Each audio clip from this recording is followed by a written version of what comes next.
पावसाळ्याचे दिवस सुरू झाले की कांदा भजी खाण्याचा मोह कोणालाच आवरत नाही। पावसाळा सुरू झाला की प्रत्येकालाच कांदा भजी खायला फार आवडतं। मग कांदा चिरून डोळ्याला पाणी आलं तरी सुद्धा चालेल।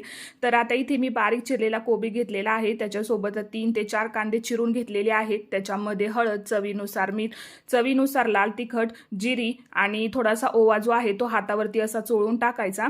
त्याच्यानंतर मग थोडंसं चिमूटभर यामध्ये मी खायचा सोडा घातलेला आहे आणि जसं हवं तसं आपण यामध्ये बेसन पीठ टाकून याला व्यवस्थित असं मिक्स करून घ्यायचं। आता तुमच्याकडे कोथिंबीर किंवा तांदळाचं पीठ वगैरे असेल तर ते सुद्धा तुम्ही यामध्ये टाकू शकता। माझ्याकडे नव्हतं म्हणून मी यामध्ये ॲड नाही केलं। त्याच्यानंतर तेल गरम केलं आणि हे जे कांद्याचे भजी आहेत ना तर ते करायला घेतले। बारीक गॅसवरती व्यवस्थित असं तळून घ्यायचं जेणेकरून ते व्यवस्थित असे कुरकुरीत होतील। तर आता इथे बघा मस्तपैकी असे आपले कांदा भजी रेडी आहेत। तर आजचा हा मिनी व्लॉग तुम्हाला कसा वाटला कमेंट करून नक्की सांगा आणि आवडला असेल तर चॅनेलला लाईक, शेअर आणि सबस्क्राईब मात्र नक्की करा।